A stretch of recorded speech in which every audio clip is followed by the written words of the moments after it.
Hey guys, welcome to Zakir Ahmed. आज की जो मूवी मैं आपके लिए लाया हूँ उसमें बहुत सारा एडवेंचर, एक्शन और ढेर सारा जादू है। इस मूवी को एंजॉय करने के लिए आपको बिना स्किप किए इस वीडियो को एंड तक देखना होगा। और इस फिल्म का सेकंड पार्ट मैंने एक्सप्लेन करके बहुत अरसा पहले अपने चैनल पर डाल दिया है, जो वर्ल्ड में सबसे पहले मैंने ही एक्सप्लेन की है।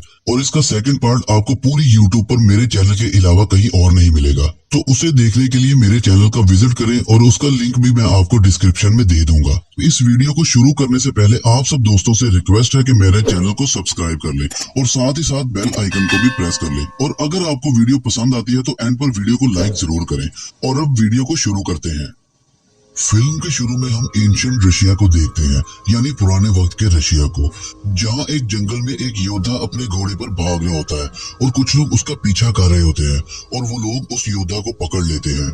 और तभी वहां पर एक जादूगरनी आती है जिसका नाम बर्बरा है और वो उस योद्धा को पत्थर का बना देती है। दरअसल जादूगरनी बर्बरा को लगता है कि ये आखिरी योद्धा है और ये इसकी बनाई हुई जादुई सल्तनत में इसका दुश्मन साबित हो सकता है, इसलिए वो उस योद्धा को पत्थर का बनाकर पानी में फेंक देती है, जहां पानी में हमें और भी पत्थर की मूर्तियां दिखाई देती है, जिससे हमें पता चलता है कि इस जादूगरनी ने और भी बहुत सारे योद्धाओं को पत्थर का बनाया है। जादूगरनी ने योद्धा के एक और साथी को पकड़ रखा होता है, लेकिन किसी तरह से वो अपनी जान बचाकर पानी में छलांग लगा देता है। और अब यहीं से सीन कट होता है और हमें मॉडर्न रशिया दिखाया जाता है, जहां हमें इवान नाम का एक जादूगर दिखाते हैं जो बचपन से अकेला रहता है क्योंकि वो एक अनाथ है। इवान अपनी जादुई ट्रिक्स से लोगों का दिल बहलाता है और साथ ही उसके पास साइकिक ट्रिक्स भी होती हैं, जिसकी वजह से वो लोगों की मदद भी करता है। एक दिन एक लेडी उसको अपने घर पर बुलाती है और उससे पूछती है कि उसका हस्बैंड उसे धोखा क्यों दे रहा है।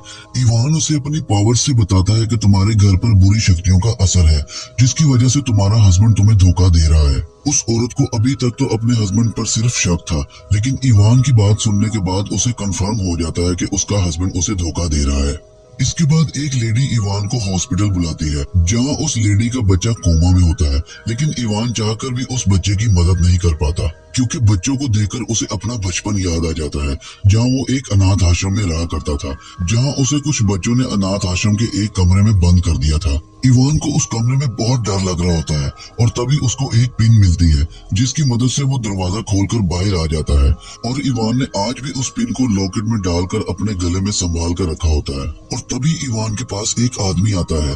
ये आदमी उसी लेडी का हस्बैंड है जिसे इवान ने साइकिल ट्रीटमेंट देकर बताया था कि उसके घर पर जादुई शक्तियों का असर है और उसका हस्बैंड उसे धोखा दे रहा है। ये आदमी इवान को सबक सिखाना चाहता है और साथ में उसके कुछ साथी भी होते हैं, लेकिन इवान समझ जाता है कि ये लोग कौन है और वो यहाँ क्या करने आए हैं, इसलिए वो वहाँ से भागने लगता है और भागता भागता वो एक वाटर स्लाइड के अंदर चला जाता है। और जब वो दूसरी तरफ से बाहर निकलता है तो वो देखता है कि ये एक पूरे का पूरा जंगल है। दरअसल इवान अब एंशिएंट रशिया में आ चुका है, यानी दूसरी दुनिया में, और ये जंगल वही है जहाँ पर फिल्म के शुरू में जादूगरनी बर्बरा ने एक योद्धा को पत्थर का बनाया था और उसका साथी जादूगरनी से बचकर भाग गया था। और अब वही साथी इवान के सामने आ जाता है और वो इवान को बताता है कि तुम एक योद्धा के बेटे हो और तुम्हारे माँ बाप ने तुम्हें छुपा दिया था, जिसकी वजह से तुम्हें दूसरी दुनिया में भेज दिया गया था। इसके बाद वो बूढ़ा आदमी इवान को एक रिंग देता है और कहता है कि तुम्हें इस पूरी जगह को बचाना होगा, ये जगह खतरे में है। इवान को उसकी बातों पर यकीन नहीं हो रहा होता, उसे लगता है कि ये कोई पागल है। और तभी एक तीर आकर उस बूढ़े आदमी को लगता है, जिसके बाद उसकी मौत हो जाती है। कुछ ही पलों बाद वहाँ पर घोड़ों पर कुछ सिपाही आ जाते हैं जो इवान के हाथ बांधकर अपने राजा के पास ले जाते हैं। लेकिन जब राजा इवान के हाथ में अंगूठी देखता है तो वो बहुत खुश हो जाता है और उसके हाथ खोलकर उसे कहता है कि तुम मेरे भाई हो। इसके बाद राजा उसे अपनी क्वीन से मिलवाता है और ये क्वीन वही जादूगरनी बर्बरा है जिसने मूवी के शुरू में योद्धाओं को पत्थर का बनाया था। क्वीन इवान से कहती है कि मेरे साथ चलो, मैं तुम्हें महल दिखाती हूँ। और इवान भी उसके पीछे पीछे चल पड़ता है और वो जादूगरनी उसे एक तह खाने में बंद कर देती है, जिससे हमें पता चलता है कि ये जादूगरनी बर्बरा की एक चाल थी। इवान वहाँ तय खाने में देखता है तो उसे कुछ अजीब सा मंजर दिखाई देता है।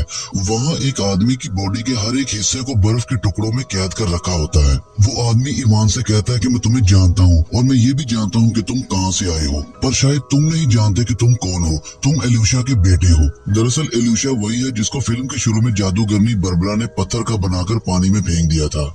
वो आदमी इवान को बताता है कि अगर तुम्हें अपनी दुनिया में वापस जाना है तो तुम्हें एक खास किस्म की जादुई तलवार को हासिल करना होगा और उस तलवार को सिर्फ एलुशा का बेटा ही हासिल कर सकता है, जो कि तुम हो। मैंने भी कभी उस तलवार को हासिल किया था, जिसके बाद मैं अमर हो गया था, लेकिन जब ये बात बादशाह को पता चली तो उसने मुझे और साथ में मौजूद दुनिया में तमाम जादूगर जो अच्छा काम करना चाहते थे उन सबको इसी तरह तय खाने में कैद कर दिया और हम सबकी शक्तियां पूरी तरह से खत्म हो चुकी हैं। और अगर तुम उस तलवार को हासिल कर लेते हो तो सबकी शक्तियां वापस आ जाएंगी और उस तलवार की मदद से तुम वापस अपनी दुनिया में जा सकते हो।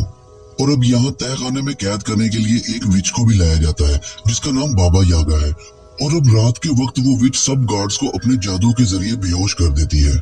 इसके बाद हम एक लड़की को अंदर आता देखते हैं जिसका नाम बिसिलिया है और बिसिलिया उस आदमी को आजाद करने लगती है जिसके बॉडी के पीसेस को आइस क्यूब्स में कैद कर रखा था और फिर उस आदमी को जोड़ देती है। वो आदमी जाते हुए अपने साथ इवान को भी ले जाता है और अब ये सब उस जादुई तलवार को किसी भी कीमत पर हासिल करना चाहते हैं, जिसके साथ ना सिर्फ इवान अपनी दुनिया में वापस जा सकता है बल्कि इस दुनिया में मौजूद तमाम अच्छे इंसान जिन्हें बादशाह ने कैद कर रखा है और पत्थर की मूर्तियां बना रखा है उन सबको भी आजाद किया जा सकता है। इसलिए अब ये सब उस सफर पर निकल पड़ते हैं। वहाँ दूसरी तरफ राजा को ये नहीं मालूम होता कि उसकी क्वीन यानी जादूगरनी बरबरा ने उसके भाई को पत्थर का बनाकर पानी में फेंक दिया है, जबकि उसे बताया जाता है कि उसका भाई यहाँ से कुछ कैदियों को लेकर भाग गया है। ये सुनकर राजा को बहुत गुस्सा आता है। वहीं दूसरी तरफ इवान और उसके साथी एक तालाब के पास पहुंच जाते हैं, लेकिन उस तालाब में एक रक्षक है जिसकी इजाजत के बिना ये तालाब को पार नहीं कर सकते।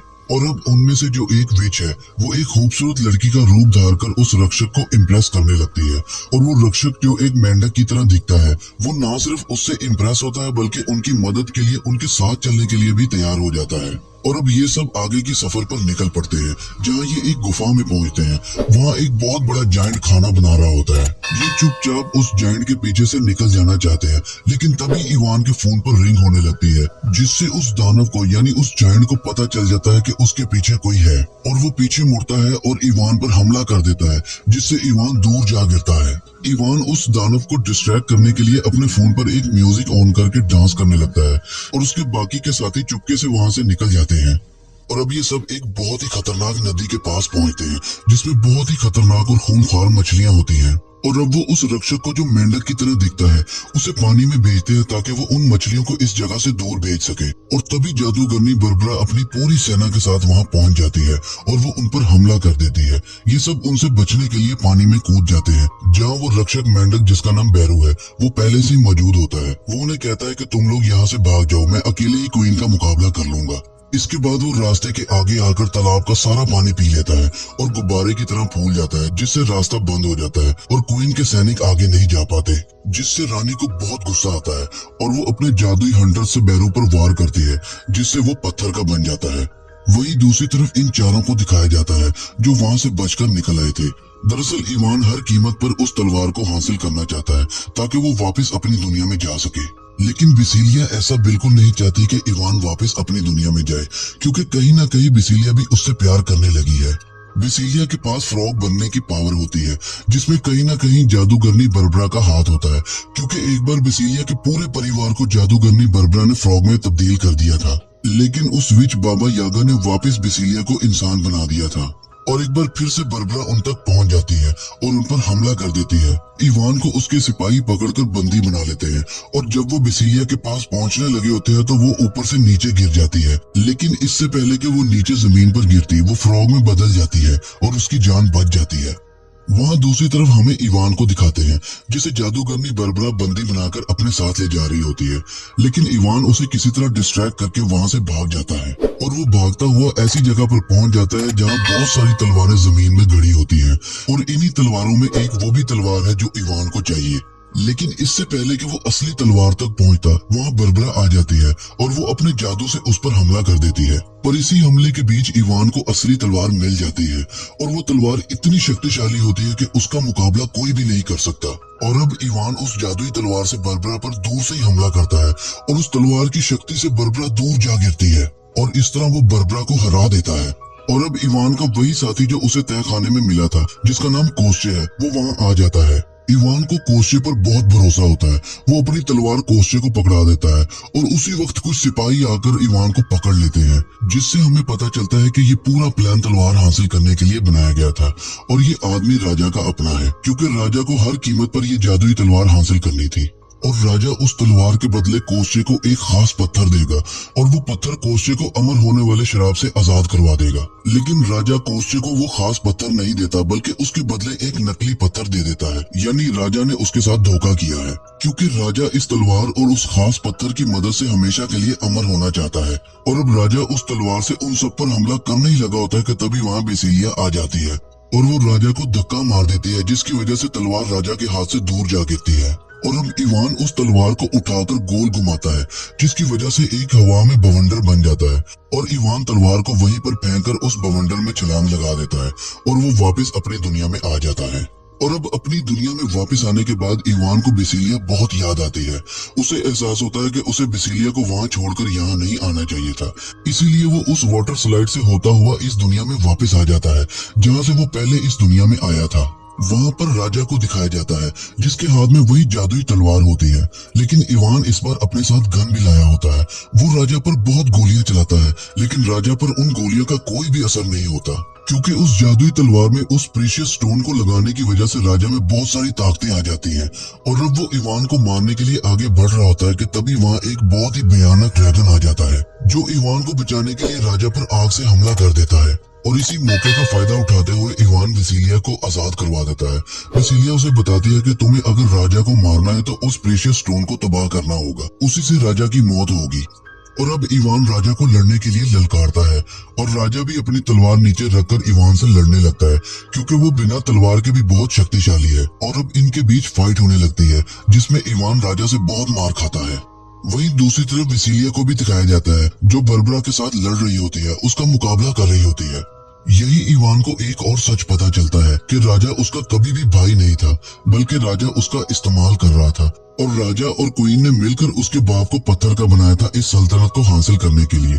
यानी वो एक राजा का बेटा है, यानी यहाँ का शहजादा है। और अब इसी सब मुकाबले के बीच वो प्रीशियस स्टोन कोस्चे के हाथ लग जाता है, क्योंकि कोस्चे को राजा ने धोखा दिया होता है, इसलिए वो उससे नफरत करने लगता है। और अब इस तलवार और इस स्टोन की मदद से राजा भी कोस्चे की तरह अमर हो चुका था। और अब इस स्टोन में राजा और कोस्चे दोनों की जान है। अगर इसे तबाह किया गया तो दोनों की मौत हो जाएगी, लेकिन कोस्चे अपनी जान का सेक्रीफाइस करते हुए उस स्टोन को तोड़ देता है, जिसके बाद दोनों की मौत हो जाती है और दोनों की बॉडीज राख बन के हवा में उड़ जाती है। और अब जब राजा की मौत हो चुकी थी तो ये देखकर बर्बरा वहां से भाग जाती है और साथ ही महल में मौजूद एक पत्थर की मूर्ति जो वापस इंसान में तब्दील हो जाती है। और ये इंसान कोई और नहीं बल्कि इवान के फादर है और इस सल्तनत के बादशाह हैं। स्टोन के टूटते ही वो सारा जादू खत्म हो जाता है। और अब अगले सीन में हम देखते हैं कि इवान अपने फादर से मिलकर बहुत खुश होता है और वो फैसला करता है कि वो वापस अपनी दुनिया में नहीं जाएगा, बल्कि यहीं रहेगा। वो वेसिलिया के साथ शादी कर लेता है और इसके बाद वो दोबारा अपनी दुनिया में वापस आता है, जहां हॉस्पिटल में वो बच्चा कोमा में था। इवान उसे एक जादुई रक्त पिलाता है और वो रक्त पीते ही वो बच्चा होश में आ जाता है और इसके बाद इवान अपनी दुनिया यानी जादुई दुनिया में वापस आ जाता है। और अब फिल्म के आखिरी सीन में हम देखते हैं कि जादूगरनी बर्बरा भी इवान की दुनिया में वापस आ जाती है और वो इवान के घर में मौजूद मेड से आकर मिलती है, जो उस जादूगरनी बर्बरा की माँ होती है। दरअसल इन दोनों ने मिलकर प्लान बनाया होता है कि वो उस जादुई दुनिया पर राज करेंगी, लेकिन ये प्लान उनका नाकाम हो चुका होता है। और अब बर्बरा की माँ उसे कहती है कि मैं एक और प्लान बनाऊंगी, जिसकी मदद से हम उस दुनिया पर दोबारा से राज करेंगे। इसी के साथ ये फिल्म यहाँ पर खत्म हो जाती है। इस फिल्म का सेकंड पार्ट मैंने एक्सप्लेन करके बहुत अरसा पहले अपने चैनल पर डाल दिया है, जो वर्ल्ड में सबसे पहले मैंने ही एक्सप्लेन की है। और इसका सेकंड पार्ट आपको पूरी यूट्यूब पर मेरे चैनल के अलावा कहीं और नहीं मिलेगा, तो उसे देखने के लिए मेरे चैनल का विजिट करें। अगर आपको ये वीडियो पसंद आई है तो वीडियो को लाइक कर दें और चैनल को सब्सक्राइब करके बेल आइकन को प्रेस कर दें। अपनी कीमती राय का इजहार हमें कमेंट सेक्शन में जरूर किया करें, ताकि हमें पता चले कि हमारे व्यूअर्स हमारी वीडियोस को एंजॉय करते भी हैं या नहीं। और अब मिलते हैं एक और ऐसी ही अच्छी और नई वीडियो में, तब तक के लिए गुड लक।